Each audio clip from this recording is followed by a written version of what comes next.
As a Christian, I consider Jesus a prophet, but he's a prophet of the one God. There's not several. As a Christian, I worship Allah.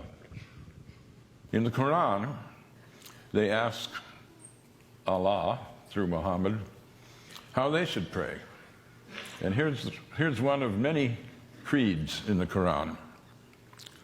We believe in God and in what was sent down to us and what was sent down to Abraham, Ishmael, Isaac, Jacob, and the 12 tribes, and what was given to Moses, Jesus, and all the prophets by the Lord. We make no distinction between any of them, and we devote ourselves to him in all of them.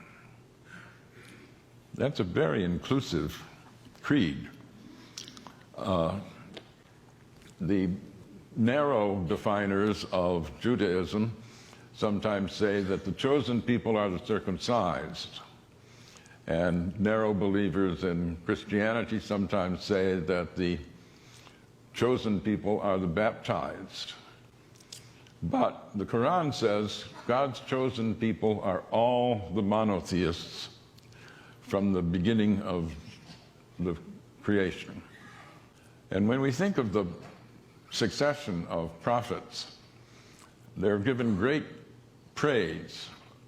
Muhammad praises Moses. In some ways, the most important prophet before Muhammad, though they're all directly from God, it's Jesus.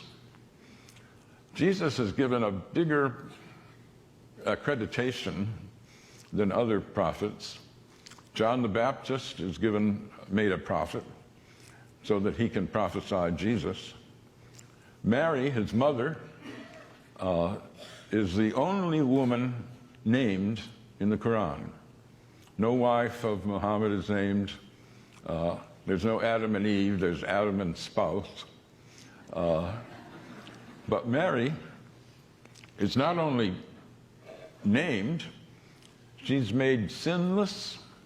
She conceives Jesus in virgin birth.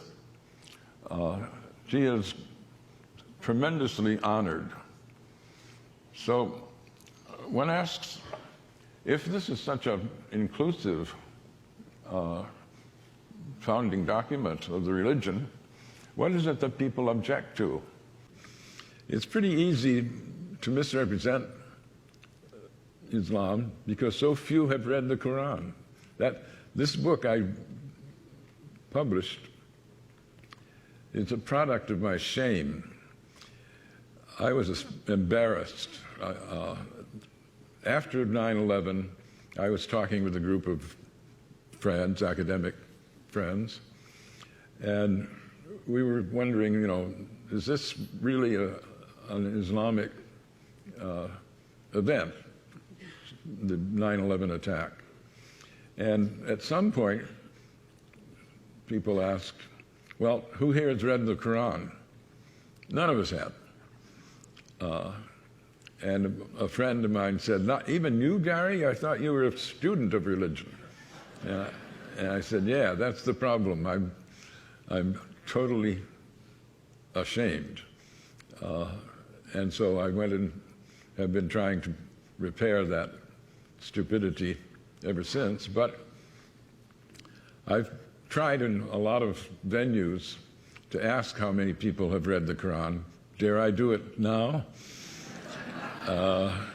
How many have read the Quran?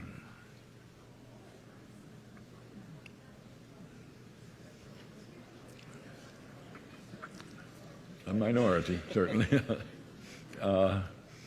Well, I don't want to shame you, but I do.